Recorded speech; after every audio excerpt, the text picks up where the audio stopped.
A little different than third hour.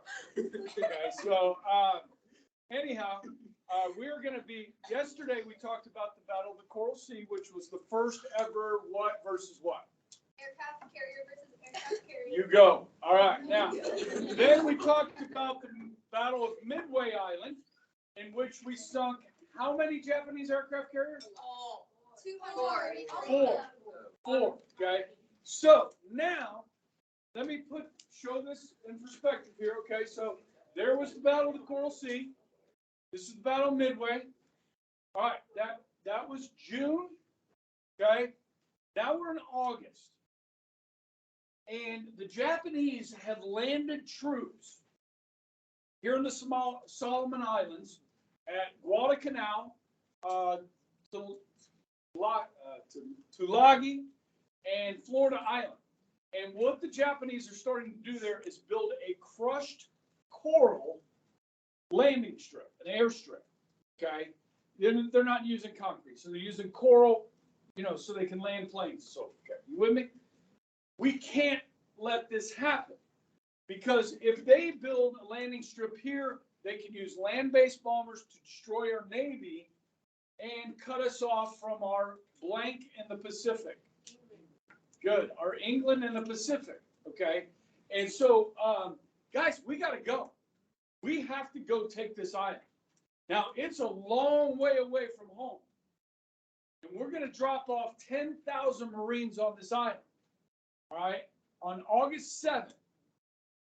What's supposed to follow the Marines in is transports with food, ammunition, medicine, water. This is a jungle island, guys. Okay.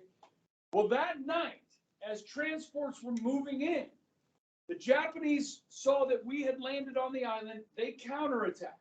And there was a major naval battle that night called the Battle of Savo Island, where 4 of our 5 heavy cruisers protecting transport ships were destroyed by the Japanese. So the transport ships, without any cover, fled. The aircraft carrier that was providing air cover fled because we thought we'd lose the carrier. And so these 10,000 Marines are on this jungle island alone, cut off more than 5 weeks. The Japanese will counterattack. Now what you're going to see in this video, guys, is we're going to make an amphibious landing. So that means we're coming in by boat. Okay. The movie talks about it as it's really interesting. This is the first amphibious landing that the United States has made since the Spanish-American War in 1898. And if you guys have ever seen like anything dealing with D-Day, where we land on the beaches of Normandy, France, you've got these flat bottom boats, okay, with like the gate comes down. You guys know what I'm talking about? Yes. Curry. Flat bottom boats, gate that comes down. Okay, these are nicknamed Higgins boats. Okay, where would you use a flat bottom boat besides in a war making an amphibious landing? No, you would use these. You see them used in the like the Everglades. You know these, the ones that have the fans on the back that scoop across the Everglades. I think we need to watch a video. Kenzie?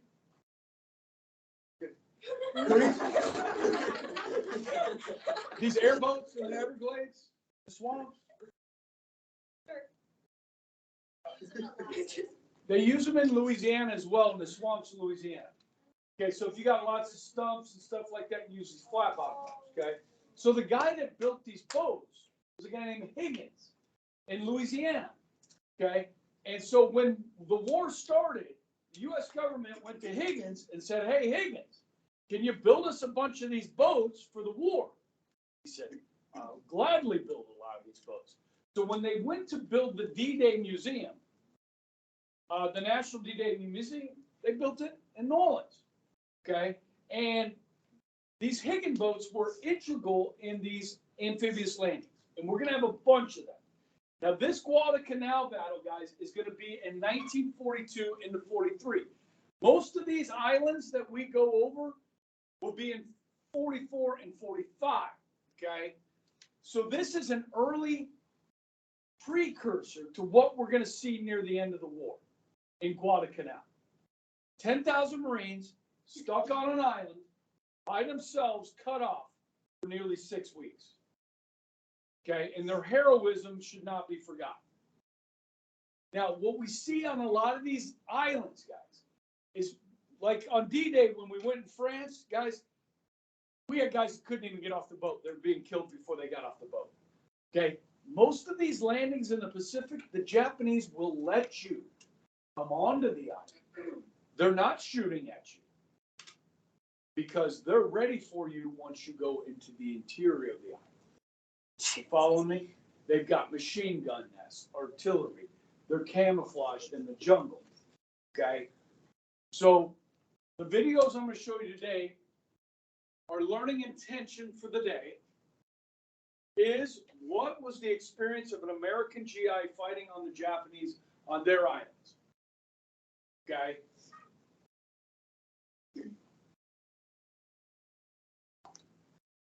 Guys, at the end of today's lesson,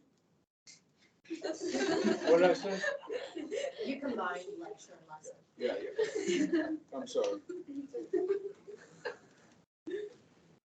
We're going to finish the battle in North Africa against the Germans, okay?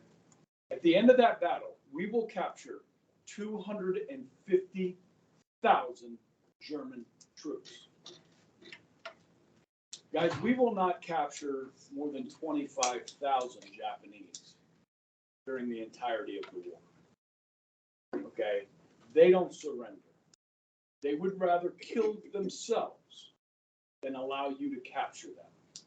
They would rather kill themselves while killing you than killing themselves. You understand? They are fanatical. What we're up against in the Pacific, okay? So I got 2 videos. The first one's a short one. It's a newsreel. Now, I don't know if I talked to you guys about this before. When you went to the movies, so you go, they had cartoons at the beginning, and then they'd show you the newsreels. Now, what I didn't talk about was these cartoons. Okay, Bugs Bunny, you heard of that? Okay, Donald Duck. Okay, guys, the Big Bad Wolf. Who was the big bad wolf during World War II in the cartoons? Adolf Hitler was the big bad wolf. Okay? And so the 3 little pigs, right? What's that little, the little chubby Elmer Fudd? Elmer Fudd, right? Remember him? Okay. Oh, okay. All right. Now, I could show you some of these cartoons. Now, you can get on YouTube, but guys, the ones about the Japanese, you know, these Looney Tune cartoons, were just pretty much flat out racist. Okay? So, like, I don't even know if you can watch them on YouTube. They've probably taken them down for censorship purposes. Okay? I don't know. I have a disc back there, DVD of World War II cartoons. That little cheap player that I've got over there doesn't work with it. But yeah, I mean, it's the whole propaganda machine is big. The Office of War Information in the United States controls what people see in this country, okay, during the war. So I'm going to show you a newsreel of Guadalcanal, and then I'm going to show you the real thing. Okay, good. Those of you that I'm going to turn this off because I can't post this on YouTube. So listen, Guadalcanal, and then we finish. You have the notes